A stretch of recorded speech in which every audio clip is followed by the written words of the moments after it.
Now get start. एक long gap के बाद हम लोग लेक्चर नंबर 11 शुरू करने जा रहे हैं इलेक्ट्रोकेमिस्ट्री चैप्टर का। इलेक्ट्रोकेमिस्ट्री चैप्टर में 15 लेक्चर हैं, जिसमें 10 लेक्चर खत्म हो चुका है और 5 बचे हैं, जिसमें मेन बचा हुआ है अभी हम लोग को Nernst equation, its application and numerical based on it and etcetera. तो आ जाइए, आज के क्लास है हमारा नर्स इक्वेशन, NERST, साइंटिस्ट का नाम है नर्स इक्वेशन। ये है इक्वेशन क्या भाई? तो ये बताता है कि इलेक्ट्रोड पोटेंशियल कंसंट्रेशन और टेम्परेचर पर डिपेंड करता है, इसी के संबंधित ये इक्वेशन है, यानी डिपेंडेंस ऑफ, निर्भर करना इलेक्ट्रोड पोटेंशियल का on concentration and temperature, solution के कंसंट्रेशन पर, मेटल आयन के कंसंट्रेशन पर और सॉल्यूशन के टेम्परेचर पर इलेक्ट्रोड पोटेंशियल कैसे डिपेंड करता है, इसी को ये बताता है। अब आ जाइए, नर्स इक्वेशन को 3 ढंग से एक्सप्लेन कर सकते हैं। एक तो पहला देख लीजिए, तीनों तरीका आज हम बताएंगे। पहला, Nernst equation for electrode potentials, Nernst equation electrode potential के लिए। तो क्या है भाई? रिलेशनशिप, एक संबंध बिटवीन इलेक्ट्रोड पोटेंशियल में and the concentration of metal ion, और मेटल आयन के कंसंट्रेशन में गिवन बाय नर्स, जिसको नर्स ने दिया, इज कॉल्ड या is known as Nernst equation. यानी नर्स इक्वेशन एक ऐसा इक्वेशन है जो रिलेशनशिप बताता है किस के बीच भाई? तो इलेक्ट्रोड पोटेंशियल के बीच और मेटल आयन के कंसंट्रेशन के बीच। अब देखिए, इलेक्ट्रोड पोटेंशियल क्या होगा बताया कि टेंडेंसी टू लूज इलेक्ट्रॉन और गेन इलेक्ट्रॉन, यानी टू बी ऑक्सीडाइज्ड और रिड्यूस्ड, यानी किसी मेटल की वह टेंडेंसी, किसी सब्सटेंस की वह टेंडेंसी जिसके कारण वो इलेक्ट्रॉन लॉस करता, यानी ऑक्सीडाइज होता, या इलेक्ट्रॉन गेन करता, यानी रिडक्शन होता उसका, ठीक है, तो रिड्यूस होता। तो वो इलेक्ट्रोड पोटेंशियल को इलेक्ट्रॉन लॉस या गेन करने की टेंडेंसी, और वो डिपेंड करती है किस पर? क्या है भाई? मेटल आयन, यानी सॉल्यूशन के, ये सॉल्ट सॉल्यूशन है तो उसके कंसंट्रेशन पर, मेटल आयन के कंसंट्रेशन पर, इसी दोनों के बीच जो रिलेशनशिप बताया गया उसी को नर्स इक्वेशन कहते हैं। अब आइए, for general electrode reaction, general electrode reaction के लिए, इलेक्ट्रोड रिएक्शन में क्या हो सकता है? ऑक्सीडेशन के लिए भी, रिडक्शन के लिए भी। तो हम लोग रिडक्शन को स्टैंडर्ड बनाया है, याद कीजिएगा। ऑक्सीडेशन को भी लेके चला जा सकता है, लेकिन दोनों लेने में कंफ्यूजन हो जाएगा, इसलिए हम लोग रिडक्शन को लेंगे। तो फॉर जनरल इलेक्ट्रोड रिएक्शन क्या भाई? Metal ion, M for metal, N plus इसका वैलेंसी है, चार्ज है, एक्वस माने वाटर में, सॉल्यूशन है। तो सॉल्यूशन में मेटल आयन एक्वस सॉल्यूशन में वो इलेक्ट्रॉन गेन करता है, N इलेक्ट्रॉन गेन करता है, जितना प्लस रहेगा उतना इलेक्ट्रॉन गेन करेगा। गेन ऑफ इलेक्ट्रॉन क्या होगा भाई? रिडक्शन हो गया, रिडक्शन हो गया। तो ये N plus N minus neutral हो जाएगा और ये मेटल सॉलिड के फॉर्म में आ जाएगा। ये रिडक्शन के लिए हो गया, रिडक्शन के लिए, है ना। इलेक्ट्रोड दो में एक इलेक्ट्रोड का ऑक्सीडेशन होता है, एक रिडक्शन होता है, तो रिडक्शन पोटेंशियल के लिए हम लोग ले रहे हैं। इलेक्ट्रोड पोटेंशियल में दोनों बातें आती हैं, तो हम लोग रिडक्शन पोटेंशियल को मेन फोकस किया है। उसके बेसिस पर ऑक्सीडेशन पोटेंशियल भी ले सकते हैं हम लोग। तो आ जाइए, अब नर्स इक्वेशन के लिए क्या होगा भाई?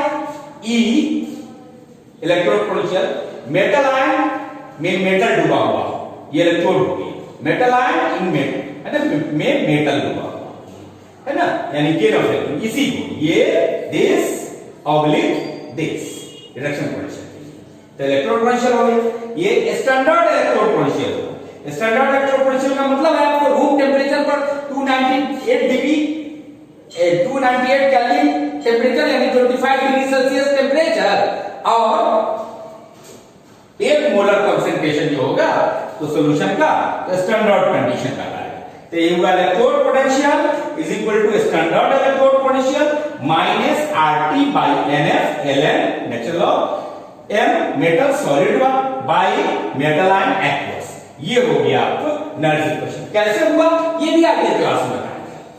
अब आप क्या कीजिए, नेचुरल लॉग को, ln को, नेचुरल लॉग को, है ना, लॉग टू द बेस 10 में बदलेंगे हम लोग जनरल लॉग में। तो क्या होगा? तो रूल ये है कि ln x ln x, natural log x बराबर होता है, इसको जनरल लॉग में बदलिएगा तो होगा 2.303 log x, यानी ln को आप लॉग में बदलिएगा तो 2.303 से मल्टीप्लाई करना पड़ेगा। तो इसी तरह से electrode potential m plus by oblique m, यानी मेटल आयन में मेटल डूबा हुआ रिडक्शन हो रहा है, ये नॉर्मल कंडीशन गिवन कंडीशन में, ये हो गया स्टैंडर्ड कंडीशन में। और यहां पर RT बाई LF है, इसको LN है, इसको हम लोग बदल देंगे, क्या करेंगे कि 2.303 RT, इसी बेसिस पर LN को लॉग में बदल देंगे तो 2.303 से मल्टीप्लाई करना पड़ेगा। तो LN को लॉग में बदल दिया तो 2.303 से मल्टीप्लाई करना पड़ा, RT बाई NS लॉग, और ये concentration of metal solid condition by concentration of metal ion in aqueous condition, ठीक है, solid condition aqueous condition। और ये चौथा जोड़ा कर बता ना, ये concentration के लेते हैं, तो ये हो गया आपको मेन जो हो गया ये नर्व्स इक्वेशन, ये हो गया। अब हम इसको डिटेल्स बताएंगे, पहले तो बताएंगे कि इसमें कौन कौन टर्म क्या क्या है ये बताएंगे, और उसके बाद हम इसको बाद में वेरीफाई भी करेंगे, पहले कई कई से बताएंगे। तो सबसे पहले हम क्या, ये क्या होगा भाई, ये क्या है, ये क्या है, R क्या है, T क्या है, N क्या है, F क्या है ना, परसेंटेज ऑफ मेटल सॉल्यूट क्या है, परसेंटेज ये क्या है, तो कौन कौन टर्म क्या क्या है इसको पहले आपको हम बता दें। और यही है नर्व्स इक्वेशन, किसके बीच रिलेशन, इलेक्ट्रोड पोटेंशियल के बीच, यानी इसके बीच इलेक्ट्रोड पोटेंशियल, और किसके बीच, कंसंट्रेशन ऑफ मेटल आयन, यानी कंसंट्रेशन ऑफ मेटल आयन के बीच, इसके बीच this concentration of metal ion, ये ध्यान है, और इसके बीच रिलेशनशिप। अब कौन कौन टर्म क्या क्या है वो बताने जा रहा हूं।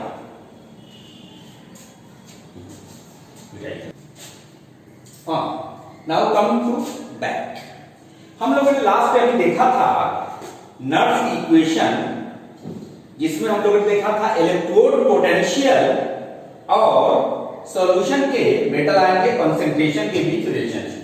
अब इसमें कौन कौन चीज है क्या क्या, इसको जानिए। क्या है भाई, सबसे पहले ये देखिए E m power n plus oblique m, E for electrode potential, किसके लिए, मेटल, जब मेटल आयन डूबा हुआ तो इस तरह से क्या होगा, रिडक्शन होगा, मेटल आयन से मेटल जब बनेगा तो इलेक्ट्रॉन गेन होगा, रिडक्शन, तो रिडक्शन पोटेंशियल हो गया। तो ये हो गया E electrode potential, metal ion से मेटल में कन्वर्ट हो रहा हो, यानी electrode potential under given condition, ये हुआ इलेक्ट्रोड पोटेंशियल। इलेक्ट्रोड पोटेंशियल का सेंस है आ गया रिडक्शन पोटेंशियल, क्योंकि गेन ऑफ इलेक्ट्रोड हो रहा है, प्लस से न्यूट्रल हो रहा है ना, ठीक, ये हो गया। तो ये इसका क्या मतलब होगा, electrode potential under given condition.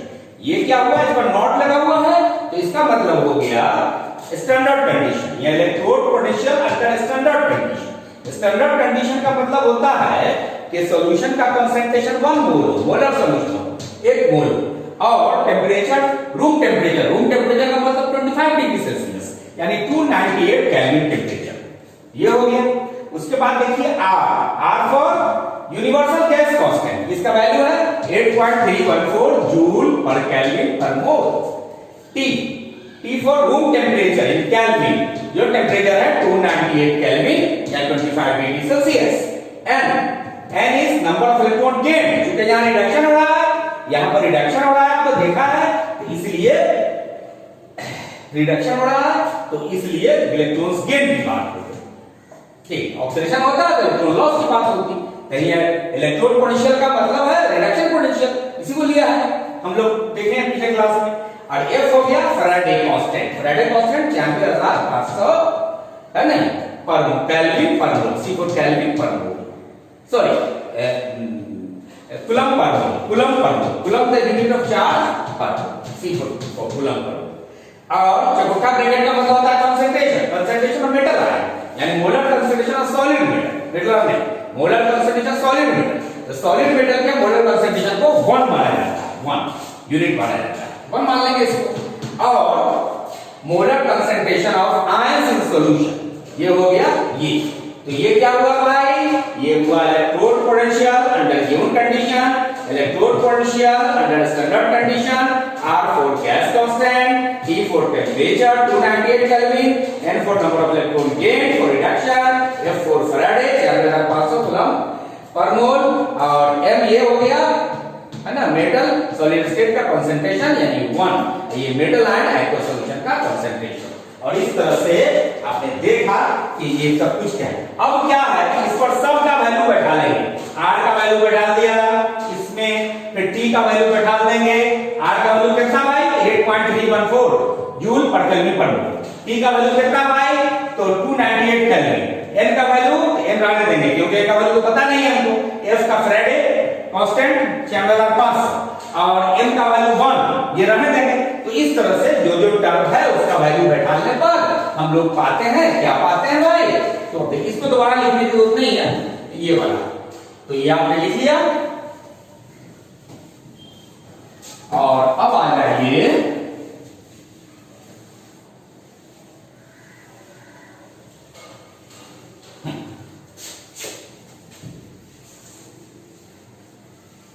अब सब वैल्यू को बैठा लेंगे और बैठा के कैलकुलेशन करने पर पाते हैं।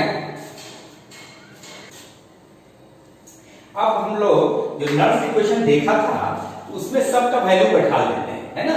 अभी आपने देखा सबका वैल्यू दिया, अब हम लोग सबका वैल्यू बैठाते हैं। किस किस का भाई वैल्यू तो R का, T का, F का और M का सबका वैल्यू बैठाया। Putting the values of R, F, T the Nernst equation becomes, ये इक्वेशन क्या होगा ये जोगा तो रह गया, ये जोगा तो रह गया, माइनस जोगा तो रह गया और 2.303 इनटू R का वैल्यू इनटू T का 298 बाय 4500 कूलम और सबको इतना को बैठाने पर इतना का वैल्यू जो बैठाला तो वो आएगा इतना, है ना 0.059 बाय n लॉग और इतना का वैल्यू होता है 1, पता है आपको इतना का वैल्यू होता है 1 तो 1 हो गया। और इस तरह से ये इक्वेशन का एक्चुअल इक्वेशन यही है, लेकिन इसको सिंपलीफाई जब कर दिया तो सिंपल वे में नर्स इक्वेशन हमारा ये हो गया, सिंपलेस्ट नर्स इक्वेशन हमारा ये हो गया, सिंपलेस्ट नर्स इक्वेशन। ठीक है, जिस पर हमारा न्यूमेरिकल बनेगा और फाइनल नर्स इक्वेशन यही होगी। अब जितना पढ़ा है इसको शॉर्ट में हम लिखें तो दो बातें हुई हैं। एक तो हो गया है इलेक्ट्रोड पोटेंशियल में दो चीज होता है, रिडक्शन पोटेंशियल, ऑक्सीडेशन पोटेंशियल। तो देखिए ये क्या हो रहा है यहाँ, तो ये हो रहा है गेन ऑफ इलेक्ट्रॉन, ये क्या हो गया कि reduction, gain of electron reduction के लिए, रिडक्शन के लिए नर्स इक्वेशन हो गया ये जो हम लोगों ने अभी पढ़ा, अभी देखा ना हम लोग, ये हो गया रिडक्शन के लिए नर्स इक्वेशन। ठीक, रिडक्शन पोटेंशियल आरपी। और इसी को ऑक्सीडेशन के लिए लेंगे तो देखिए ये हो गया किसका ऑक्सीडेशन, देखिए लॉस ऑफ इलेक्ट्रॉन ऑक्सीडेशन हो गया। इसके लिए लेंगे ऑक्सीडेशन पोटेंशियल तो वही हो जाएगा, सिर्फ माइनस की जगह यहां प्लस हो गया और ये योगा तो रहा माइनस पे प्लस हो गया, योगा तो रहा ये 1/n हो गया पलट गया। लेकिन हम लोग को इसी की जरूरत है, तो ऑक्सीडेशन पोटेंशियल वाले की जरूरत नहीं है, रिडक्शन पोटेंशियल एक को लेके चलेंगे तो बेटर होगा। और इस तरह से नर्स इक्वेशन आप लोगों ने देखा किसके लिए, इलेक्ट्रोड के लिए, है ना, इलेक्ट्रोड के लिए, इलेक्ट्रोड पोटेंशियल निकालने के लिए, है ना। चलिए अब इस पर एक प्रॉब्लम है, प्रॉब्लम ये है write Nernst equation for following half cell reaction यानी इलेक्ट्रोड रिएक्शन। इस इलेक्ट्रोड रिएक्शन के लिए जो नर्स इक्वेशन हम लोग पढ़े हैं उसको लागू करना इसके लिए, है ना। यही इक्वेशन है, क्या हो रहा है यहां, ये क्या हो रहा है रिडक्शन हो रहा है, ये जो हो रहा है रिडक्शन हो रहा है हाफ सेल, ये नॉर्मल एक्सप्रेशन हो रहा है। ठीक उसी तरह से electrode potential of Cu2 plus oblique C, Cu2 plus oblique C equal to standard electrode potential Cu2 plus oblique C minus 0.059 by 2 log 1 by Cu2 plus, यही हो गया आपको। तो इस तरह से कोई भी इक्वेशन का निकाल सकते हैं। अगर ऑक्सीडेशन हो रहा होगा तो यहां पर माइनस की जगह प्लस आ जाएगा और ये ऊपर में। हमने बताया आपको कि नर्स इक्वेशन तीन तरीके से हम लोग देखेंगे। पहला तरीका था नर्स इक्वेशन, है ना, फॉर इलेक्ट्रोड पोटेंशियल, और तो देखा हम लोग सर एक प्रॉब्लम भी देखा। दूसरा Nernst equation for EMF of a cell, cell के ईएमएफ पर नर्स इक्वेशन है ना, cell EMF of a cell.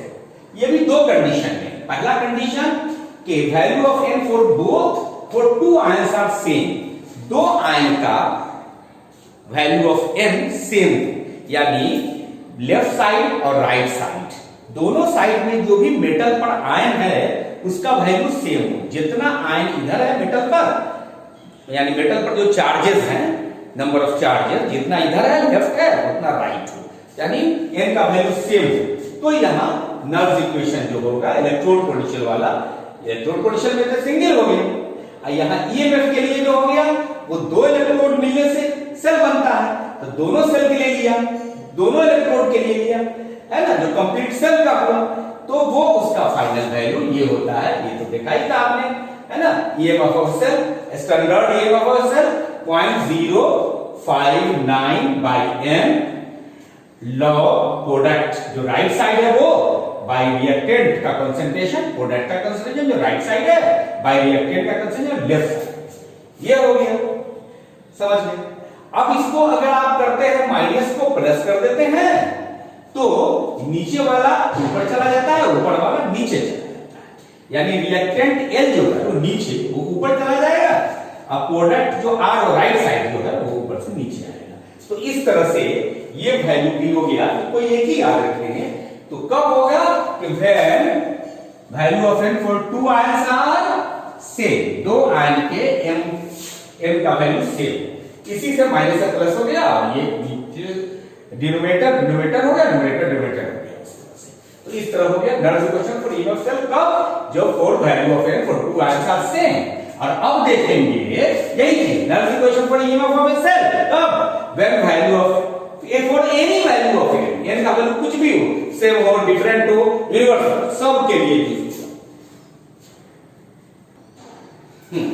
इस तरह से इलेक्ट्रोड पोटेंशियल हम लोगों ने तीन तरीके से हम देखना था। पहला तरीका नर्व्स इक्वेशन तीन तरीके से देखना था। पहला था nerves equation for electrode potential, जो पढ़ा है और उस पर एक प्रॉब्लम बताया।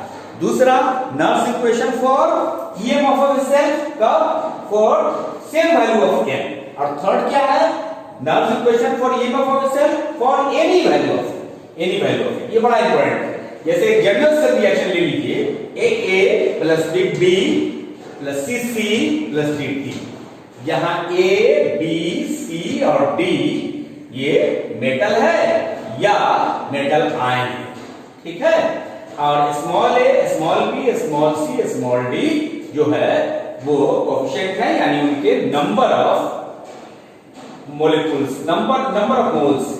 अब आ जाइए सबका वैल्यू हम बताते हैं।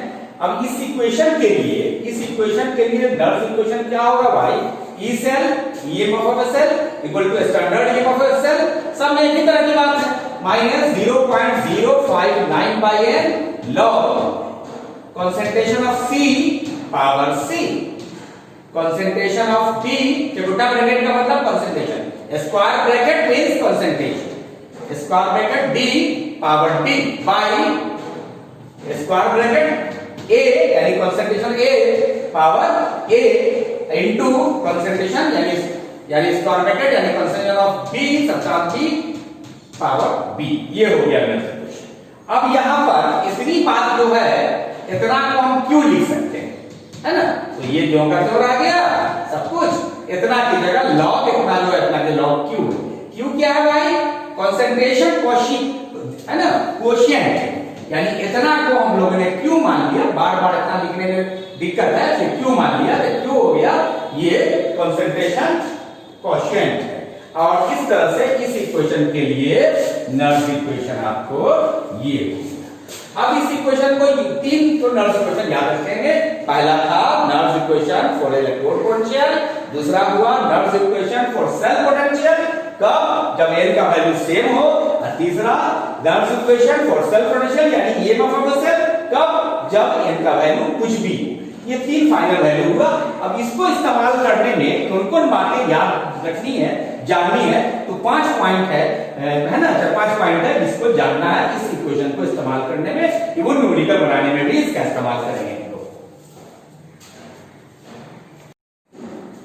अब आ जाइए, अभी जो हम लोग तीसरा वाला फॉर्म देखा Nernst equation for EM of a cell for any value of n, तो उसमें सब जो है using above equation keep in mind, ऊपर वाले इक्वेशन को इस्तेमाल करने में आपको निम्नलिखित बातों को ध्यान में रखना है। क्या क्या ध्यान रखना होगा? सुनिए, concentration of solid metal, metal solid है तो ऑक्सीजन हमेशा यूनिट वन लेंगे। एक concentration of ionic solution taken in mole per litre, molarity में, यानी आयनिक सॉल्यूशन का कंसंट्रेशन हमेशा मोलरिटी में लेना ही, दूसरे में नहीं। तीसरा, अगर वो गैसियस रिएक्शन है, concentration gases are taken partial pressure in bars, bar मिलेंगे, है ना, वो मोलरिटी में बार मिलेंगे कब? जब गैसियस रिएक्शन होता। चौथी बात, value of n is determined by knowing the number of electrons lost और gain in balance redox reaction या नेट सेल रिएक्शन, यानी बैलेंस रिडॉक्स रिएक्शन में जितना इलेक्ट्रॉन लॉस हो रहा हो और प्लस जितना इलेक्ट्रॉन गेन हो रहा हो, है ना, वो बैलेंस रिएक्शन से ही जानते हैं। यानी रिएक्शन को जो बैलेंस कर लेंगे तो बैलेंस रिएक्शन से ही पता चलेगा कि कितना इलेक्ट्रॉन लॉस हो रहा हो और कितना इलेक्ट्रॉन गेन हो रहा हो। अब वही उसी से हम लोग को पता चलेगा कि n का वैल्यू क्या है, नंबर ऑफ इलेक्ट्रॉन्स लॉस और गेन ये बताएगा n का वैल्यू, ठीक है। और A, B, C और D ये कोफिशिएंट्स जो हो गया, A, B, C और D जो हुआ, और A, B, C और D ये कोफिशिएंट ऑफ द आयंस है। Balance net reaction, balance cell reaction में या नेट रिएक्शन में कोफिशिएंट हो गया नंबर ऑफ मोल सेल्स पे। तो क्या बात हो गया? पहला, सॉल्यूशन का concentration, sorry metal, solid metal का कंसंट्रेशन 1 के बराबर होगा। दूसरा, उसका कंसंट्रेशन हमेशा मोलरिटी में लेंगे।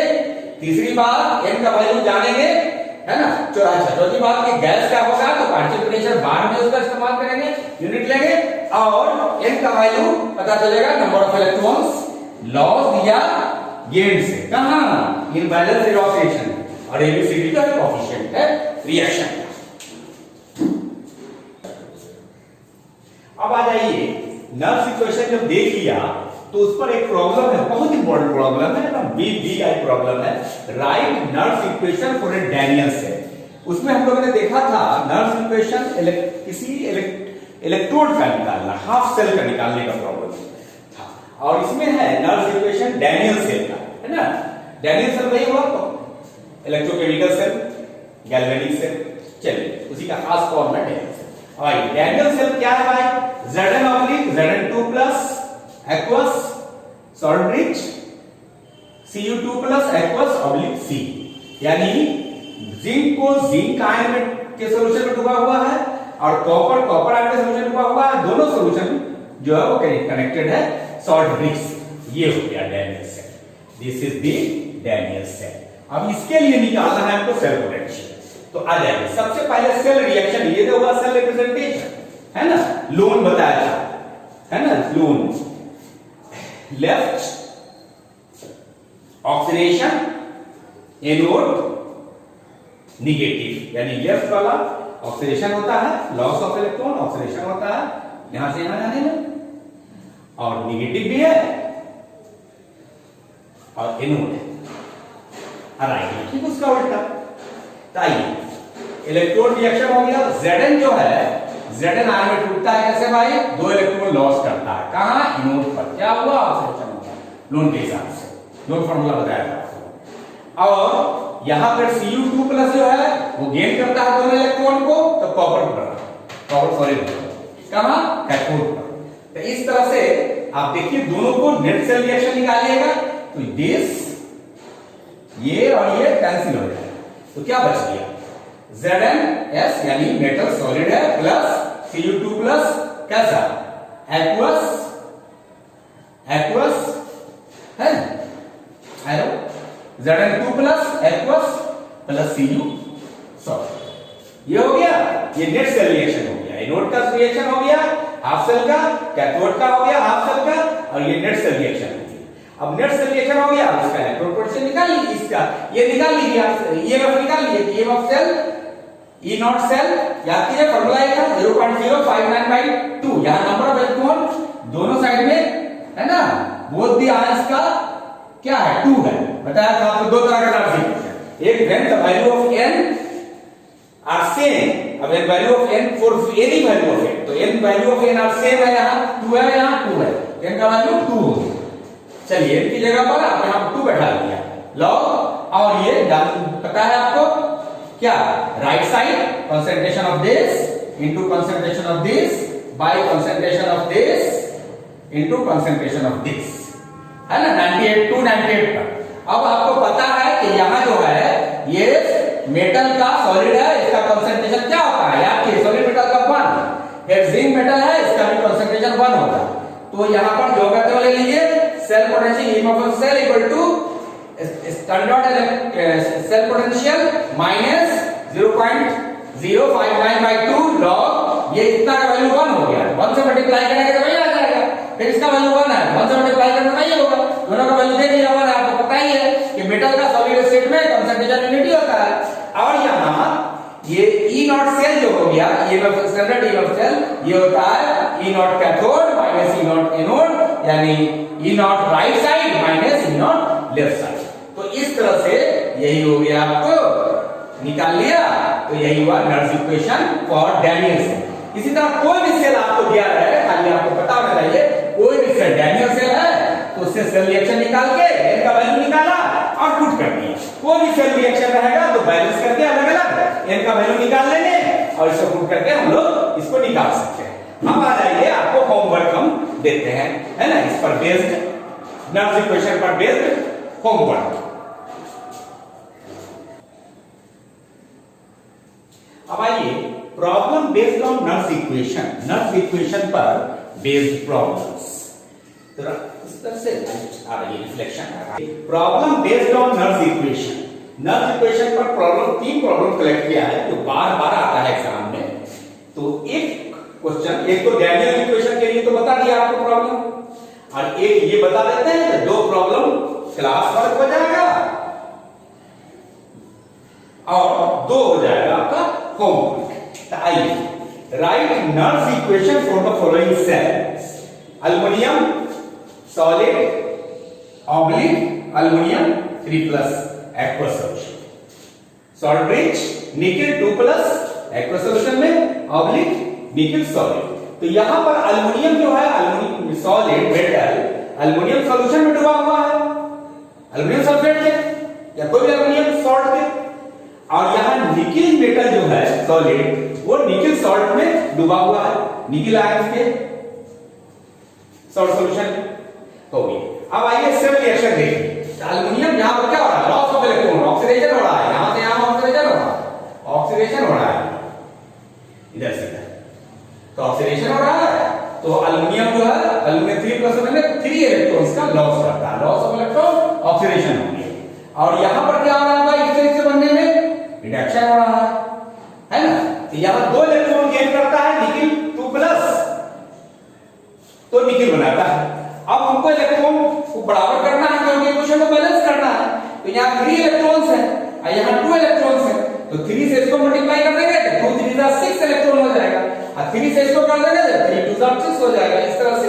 तो अब आ जाइए करेंगे, तो 2 से मल्टीप्लाई 2 है होगा, फिर 2 से इससे होगा 6 इलेक्ट्रॉन, 3 से करेंगे 3 निकेल प्लस, फिर 6 इलेक्ट्रॉन, फिर 3 निकेल प्लस, 6 इलेक्ट्रॉन कट जाएगा, एक स्टेप कम कर दिया, समझ जाइए इसको। तो यहां पर नंबर ऑफ इलेक्ट्रॉन्स कितना होगा, 6 लॉस 6 गेन कर दिया।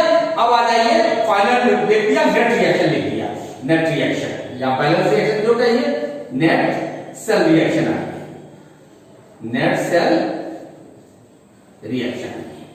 तो 2 से मल्टीप्लाई किया है, 2L plus 3 nickel plus arrow 2L 3+ और 3 6 इलेक्ट्रॉन कट गया। तो इस तरह से हो गया ये आपका सेल रिएक्शन। अब नर्स इक्वेशन निकालिएगा, आपको पता है कि EMF of a cell equal to standard EMF of a cell minus 0. क्या होगा 0. कितना था जी, 0.059 है, यस। यहां पर ये तो मिसिंग था हम लोग को 0.059 ध्यान है। हो गया बाय 6। और इसका जो है कंसंट्रेशन यूनिटी होगा, इसका भी कंसंट्रेशन यूनिटी होगा, concentration of this by concentration of this. हो गया, क्योंकि सॉलिड का तो यूनिटी होता है, पता है आपको, सॉलिड का यूनिटी होता है concentration of right side by concentration of left side, यानी concentration of product by concentration of unit. हो गया, इस पर जो है लेफ्ट साइड इनके को कितना 2 है, तो 2 पावर 2 चला जाएगा, इसका कोएफिशिएंट 2 है तो पावर 2 चला जाएगा, इसका कोएफिशिएंट 3 है तो पावर 3 चला जाएगा। इस तरह हो गया, बस ये इनर्जी इक्वेशन हो गई, फट से निकाल लीजिएगा। इसी तरह से इसमें ये क्या होगा, वो डैनियल सेल वाला में आयंस का नंबर दोनों तरफ सेम था, कॉपर में भी 2 प्लस था और जिंक में भी 2 प्लस था, यहां अलग है, यहां एल्युमिनियम में 3 प्लस है और निकल में 2 प्लस है। ये नल इक्वेशन का तीसरा जो फॉर्म बताया उसका बेस प्रॉब्लम है, और यहां भी वैसे ही डिफरेंट है इनका वैल्यू, यही वैल्यू हो गई, यहां पर इनका वैल्यू 2 है, यहां 1 है, यहां का वैल्यू 2 है, यहां 1 है। इसी तरह से इसको बना लीजिएगा, अब प्रॉब्लम हो तो पूछ लीजिएगा। और इस तरह से हम लोगों ने नर्स इक्वेशन आज खत्म किया। इसमें हम लोगों ने बताया कि नर्स इक्वेशन किसे कहते हैं और उसमें जो जो टर्म यूज्ड है उसके बारे में डिटेल्स बताया, और नर्स इक्वेशन 3 तरह से बताया, एक नर्स इक्वेशन इलेक्ट्रोड के लिए, हाफ सेल के लिए, और उस पर एक प्रॉब्लम बताया। उसके बाद नर्स इक्वेशन दूसरा बताया आपको सेल पोटेंशियल के लिए, यानी ईएमएफ ऑफ सेल के लिए, कब, जब n का वैल्यू सेम हो तब डैनियल सेल वाला इस्तेमाल किया, उसमें प्रॉब्लम बताया। और फिर थर्ड हम बताया, third form of Nernst equation, उसमें क्या बताया, Nernst equation for EMF of a cell, कब, for any value of n का वैल्यू कुछ भी हो, n का वैल्यू कुछ भी हो के लिए हम लोगों ने 3 प्रॉब्लम देखा, ये बता दिया ये। और इस तरह के क्वेश्चन खूब पूछे जाते हैं। नेक्स्ट क्लास में हम लोग देखेंगे नर्स इक्वेशन का डेरिवेशन और उसके एप्लीकेशन, इसके बाद उस पर बेस्ड प्रॉब्लम्स। ये डिफिकल्ट टॉपिक है थोड़ा, नो डाउट। और इस तरह से हमारा क्लास ये खत्म होता है। और फिर कहेंगे एक बार कि आप हमारे चैनल को, यूट्यूब चैनल को आप सब्सक्राइब कीजिए, लाइक कीजिए, शेयर कीजिए, जितना हो सके फैलाइए। हम मानते हैं थोड़ी बहुत इसमें आपको ऑडियो का प्रॉब्लम आ रहा है नहीं, लेकिन वो प्रॉब्लम भी आपको धीरे धीरे खत्म हो जाएगा। और अब हम लोग नेक्स्ट क्लास में, इसके बाद वाला चैप्टर वो लाइव ऑनलाइन क्लास हम लेने जा रहे हैं। लाइव ऑनलाइन क्लास में क्या होगा, तो उस वक्त जो है जूम ऐप पर हम अभी स्टार्ट करेंगे, और उसमें जो पढ़ाएंगे उसी वक्त आपको सेम मोमेंट आपको वो बात वहां मिलेगी, आप तक पहुंचेगी। फिर आपका जो क्वेश्चन होगा वो हम उसका रिप्लाई करेंगे, और इस तरह से जो भी नोट्स होंगे उसके कंसर्निंग वो एक दिन पहले आपको भेज देंगे। यानी ये चैप्टर खत्म कर लेते हैं, यानी 15 लेक्चर पर बेस्ड ये चैप्टर है, इसमें 11 लेक्चर हो गया है, 4 लेक्चर और बचा हुआ है। कोशिश करते हैं कि हम इसको जल्दी डेली बाय डेली पढ़ा करके इसको खत्म करें इस चैप्टर को। और उसके बाद उम्मीद करते हैं कि ट्यूसडे से लाइव ऑनलाइन क्लास शुरू करेंगे जूम ऐप पर। टाइमिंग आपको नोटिफाई कर दिया जाएगा आपके ग्रुप में, हम व्हाट्सएप ग्रुप में आपका टाइम को मैसेज कर देंगे। और एक्सपेक्टेड है कि ट्यूसडे से, कभी ट्यूसडे से हम शुरू कर देंगे, और उसमें हम लोग सरफेस केमिस्ट्री से चैप्टर शुरू करना चाह रहे हैं। मैंने ताकि हल्का चैप्टर शुरू करें तो धीरे धीरे हम लोग स्टैंडर्ड बढ़ाते चलेंगे। तो उसमें आपको ये सारे प्रॉब्लम कुछ भी नहीं होंगे, इसमें आप आराम से पिक्चर देख पाइएगा, राइटिंग भी आपको आराम से समझ में आएगी, और आपको ऑडियो में भी कोई प्रॉब्लम उम्मीद करते हैं कि नहीं होगा, साफ साफ आपको सब कुछ होगा। जो भी पढ़ाएंगे एक दिन पहले आपको पीडीएफ फाइल पर नोट्स को भेज देंगे, ताकि आप उसको कॉपी कर लीजिएगा, और उसके बाद उसी टॉपिक को पढ़ाएंगे। और जो भी प्रॉब्लम होगी आप पूछिएगा, उसी सेम मोमेंट पूछिएगा और उसका जवाब देंगे। उसमें अगर नहीं पूछ पाइए तो फिर उसके लिए डाउट क्लास के लिए अलग से भी क्लास अरेंज करेंगे, बहुत बढ़िया से पढ़ाएंगे। फिलहाल आप यूट्यूब चैनल को मेरे लाइक कीजिए, कमेंट कीजिए, शेयर कीजिए, जितना हो सके इसको फैलाइए। और इस तरह से good bye, see you again tomorrow.